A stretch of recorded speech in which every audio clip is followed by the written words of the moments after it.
Hey y'all. Well, we got another one. Came in under the cloak of darkness. Uh, what can I say? It's a BSA 250. I believe it's a C15 engine in there.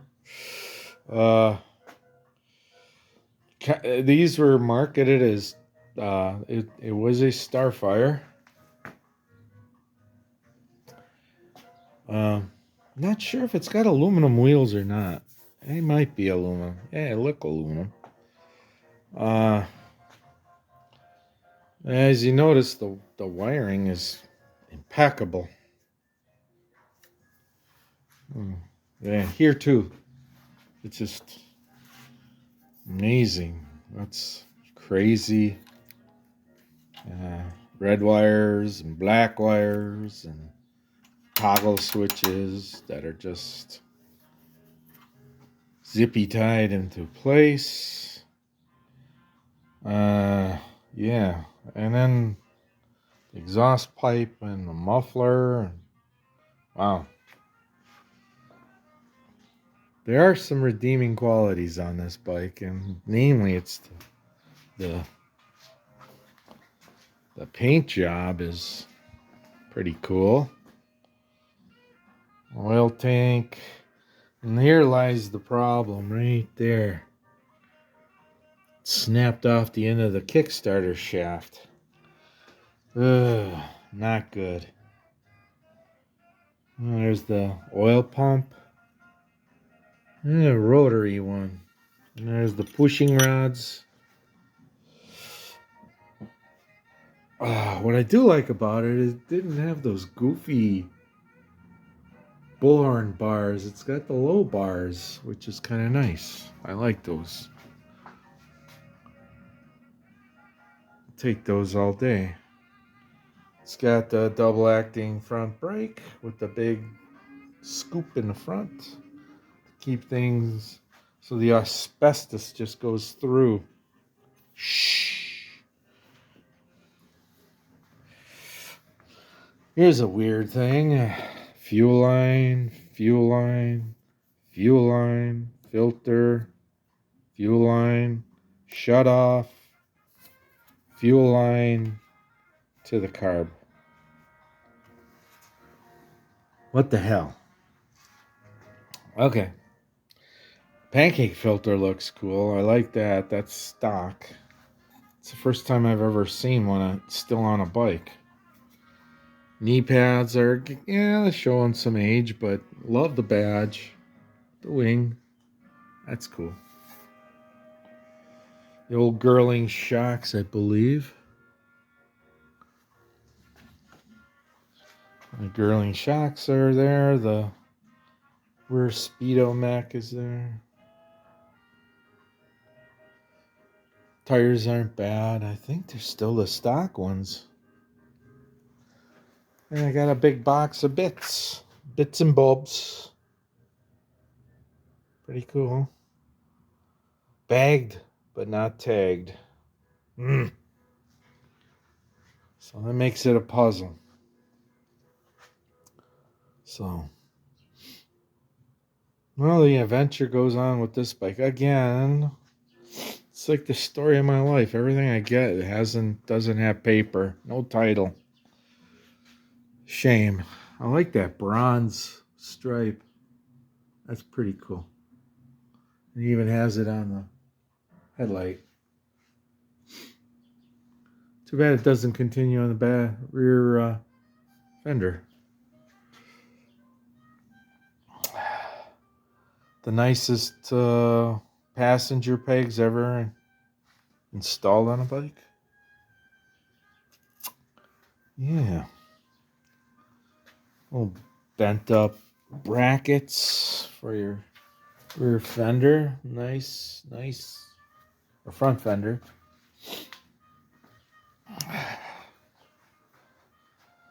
Other than that, everything's there. Zener diodes there, but I don't know what the hell is going on here. That's I don't know.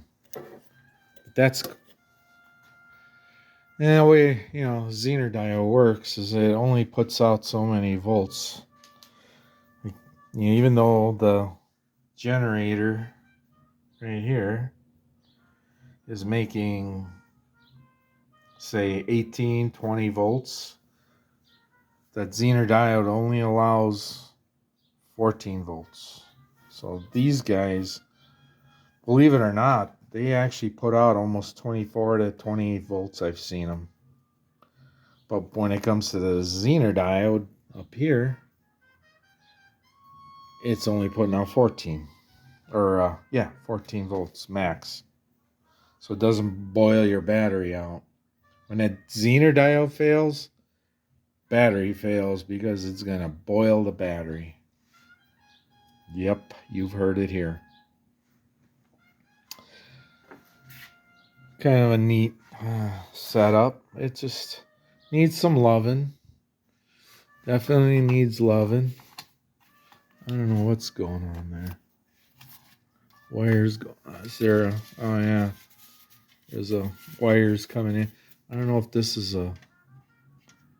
that's a ground wire. Might be. No, it's a power. This is going to the brake. Rear brake. And then that is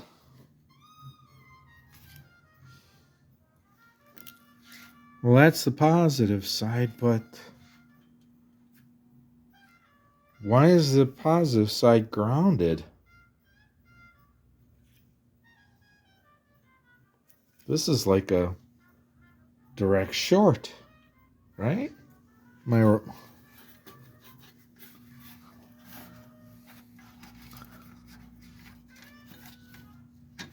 Wow.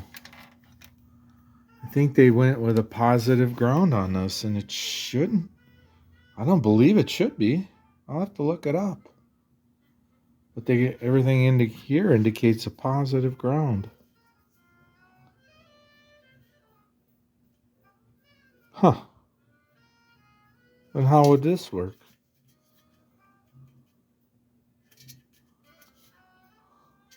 Huh.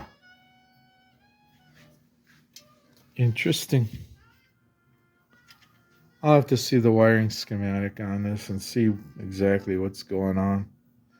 I think we'll have to revise it, because I don't believe that BSAs were ever positive ground. The mystery begins. Here's more the BSA deliciousness. Because why would you ever want to put a fuse when this wire can act as a fuse when it eventually melts? By that time, your bike is already burnt down. Yeah. Nice.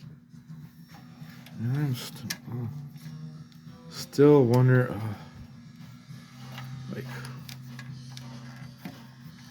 it's like wrapped around there.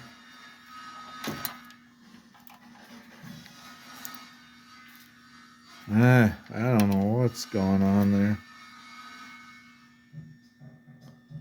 I don't know. It was like a toggle switch. Got this wire, and it goes into this wire goes into the loom. This wire goes to the regulator. Right there.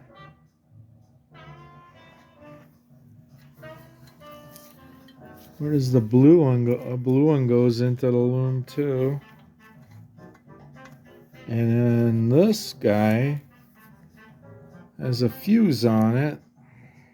Get you there. The negative, or whatever this is, it's coming out of the other side of the switch.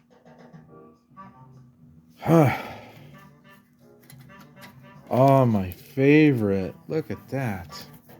That's so cool. The splicer. Oh, look at that. Nice.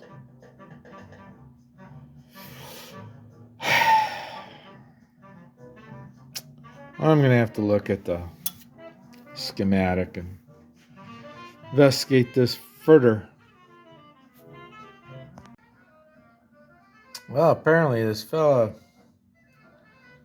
loved zip ties because he put that together with zip ties, which is admirable, as he did with his toggle switch. Again, the zip tie special. Nice. Good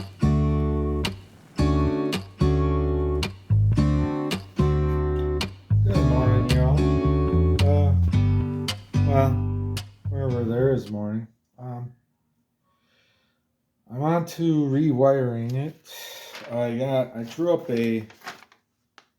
got battery acid on my paper now.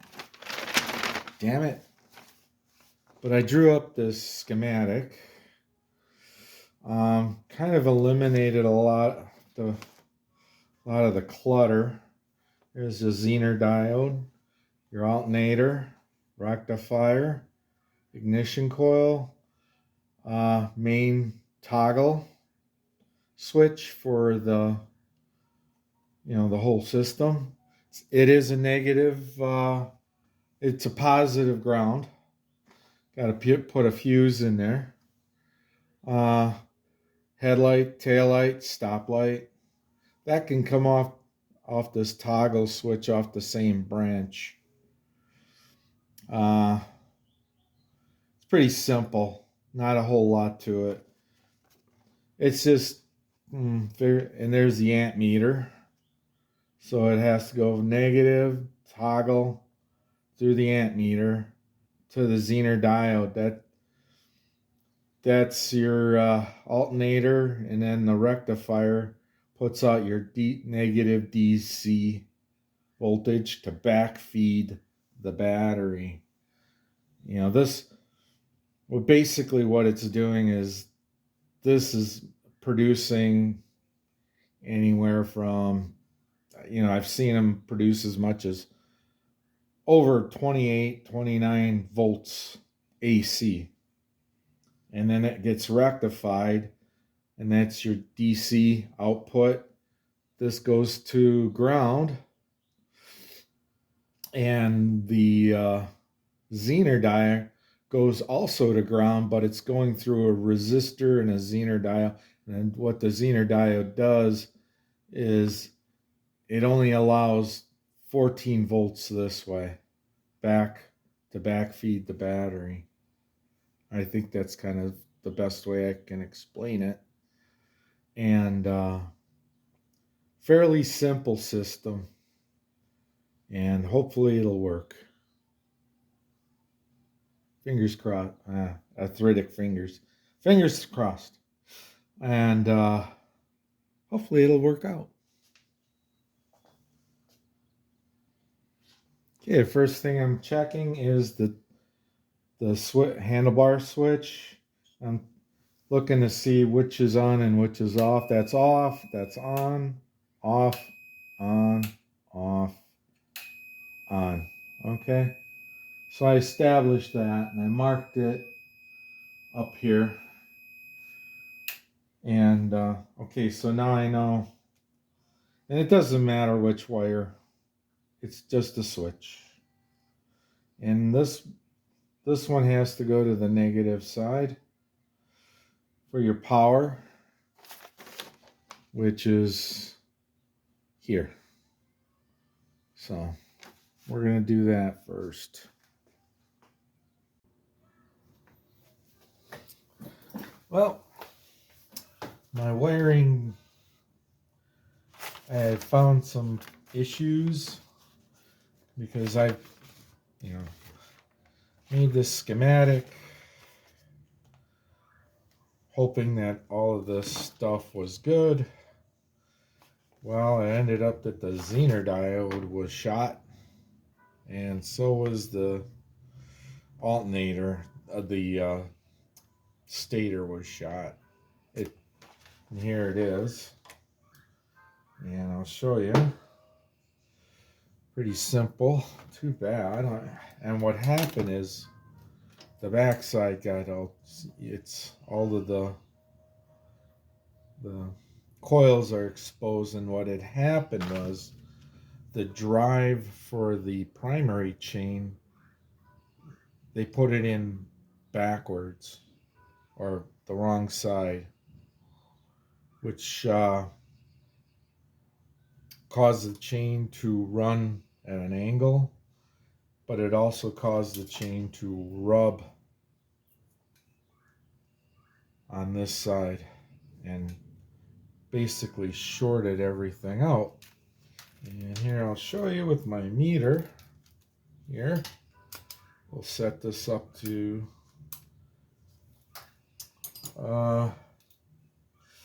continuity, and I'll clip it on here, and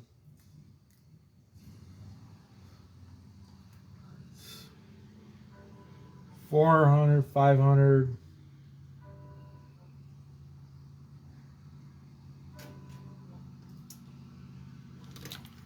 Where is it? It shouldn't even be reading anything. I bent that tip. There we go.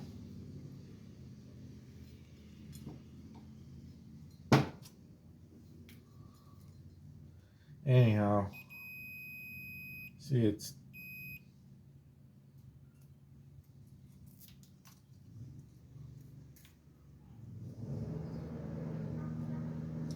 yeah, it shouldn't be reading anything. It's should be infinite. I've got 200 and it's bouncing around 230 ohms, which is it's shot. That's not good. That's not what you want. And it's junk. So yeah, junk. So and we move to the Zener diode, and I'm gonna put it in the Zener diode, or the diode testing phase on the fluke meter. And the shot one here,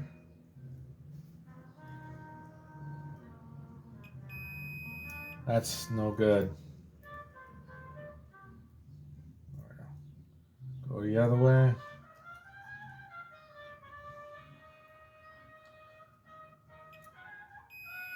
That's no good. It has to have a reading, and this one is just shot. And I got a feeling it's shot because this went to ground. So it kind of blew everything up. This is how it's supposed to read. Let's go positive to neg. It should show. Okay, it shows through 554. Okay, so we flip it around. We go with the black to the lead. The other side, nothing. That's how it should be. And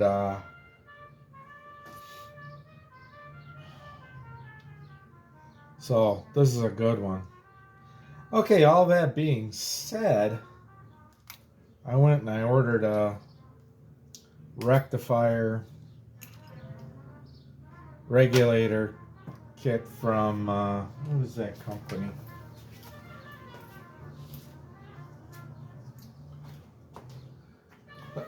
Classic British Parts. And I'm going to be wiring that in instead and getting rid of the rectifier. Get rid of the rectifier. Now I did have I did find a good stator in my pile of stuff, and put that in. And that one is good. There's no short in it. So it's just a series of things that I was just discovering. And what had happened is I kept popping this fuse here. I had a 15 amp fuse, and as soon as I turned the switch on, it would pop it. So I disconnected the Zener diode, turn it on, it would pop. So I disconnected the alternator, didn't pop. So that led me to believe that this guy took a shit. So yeah, the bad things people do to good bikes, it's amazing.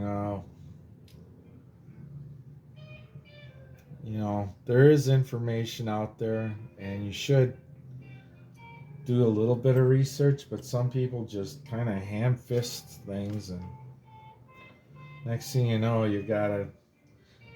What I got, all the repairs I have here, I can make that work, but it's just an inefficient and going, and basically I didn't, this one I found in my junk pile. I didn't know it was good. And this is before I ordered that regulator kit, rectifier regulator kit, because when I looked up for these Zener diodes, they were $49. On the low end, they were up to over 60. That that other kit was $53. So it's why go through all this when it's just one little box? You bolt it up and you're done. So yay. So yeah, we'll have to yeah, that's other than that, this guy's back on the road to recovery, let's hope. And replace that main shaft. Now I have to get the push rod for the clutch, and it's a little piece called a rack that goes inside the clutch mechanism to actuate the clutch. That's missing, so I had to order that. And hopefully that'll be in the next couple of days. And this guy will be ready to rock and roll. Other than that, it's cleaning up, tidying up the wiring. Like I said, the wiring is very simple on these. There ain't much to it.